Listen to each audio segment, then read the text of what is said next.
Le nouveau roi de Luango a été installé dans ses fonctions le dimanche 23 juillet 2023. La cérémonie s'est déroulée devant le palais royal à Bouali, devant le premier ministre chef du gouvernement, M. Anatole Coliné Makosso, l'ambassadeur de France au Congo, Ségolène Royal, aussi des invités de marque, le roi Teke, les rois du Bénin, Angola et Nigeria, venus pour rendre un hommage mérité à Mwempaka Foti Luemba François, le Sa Majesté roi de Luango, qui a été accueilli en triomphe. Jean-Baptiste Yoyo, dignitaire de Bouali, s'est adressé en Vili au nouveau roi en lui remettant sa canne de pouvoir. Yo aussi, yo, notre abord, c'est pas que toi, fin de mener. Qui passe, ça comme on le dit, c'est une gagne.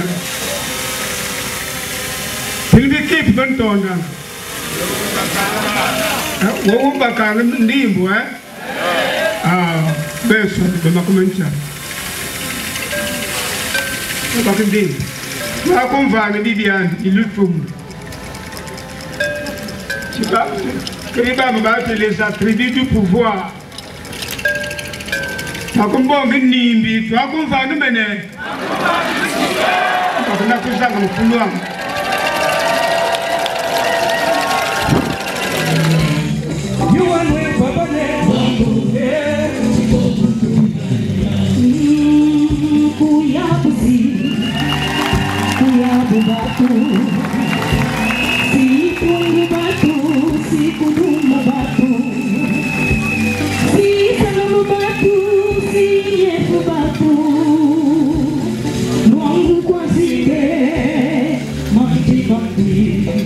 Frédéric Pambou a retracé la biographie de Sa Majesté et expliqué les liens qui unissent le royaume Luango et le royaume Teke.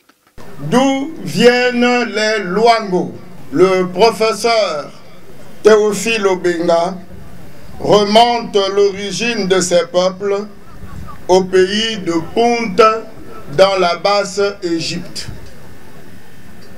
Dans leur pérégrination, les Luango descendront vers le sud pour créer avec d'autres peuples le royaume de Vungu sur la rive droite du fleuve Congo, dans l'actuelle région du bas-fleuve et Mayombe en République démocratique du Congo. À partir du XIe siècle, d'après Jean-Claude Ngingiri et Marcel Sori, les Luango vont sortir du royaume de Vungu pour fonder un ensemble de royaumes ainsi dénommés Ngoyo, Wakongo, Luango.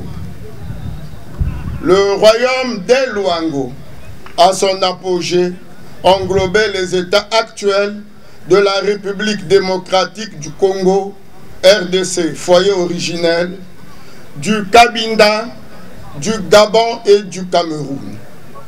Plusieurs groupes traditionnels, modernes, ont agrémenté la cérémonie, parmi lesquels Banbisian, Ntimniens, Chifum, la délégation Kabindes et la délégation Teke, qui ont exhibé des danses pour honorer le nouveau roi.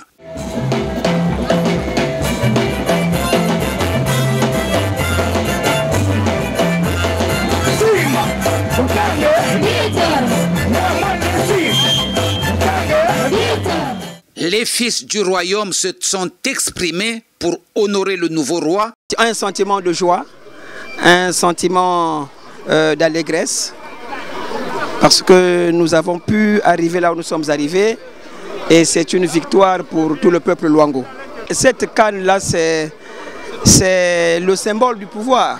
C'est ce qu'on appelle chez nous les attributs. Quand vous l'avez, ça veut dire que vous êtes détenteur maintenant du pouvoir.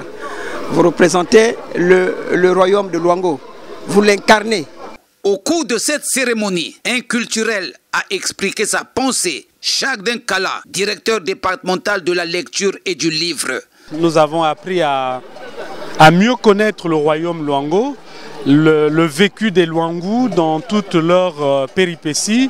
Nous avons appris à connaître davantage les liens que les Luango ont toujours tissés avec les Téké. Nous avons appris davantage les liens entre les Luango du Congo-Brazzaville et les Luango de l'Angola et de la République démocratique du Congo. La diversité culturelle du Congo ne soit pas un motif de désunion, mais beaucoup plus quelque chose d'enrichissant qui devrait contribuer à notre évolution, au progrès de notre société. Il faut signaler que le roi règne, mais il n'administre pas, ni ne gouverne non plus. Longue vie au nouveau roi, ont déclaré les populations qui sont unies pour un seul roi, c'est Mwembaka.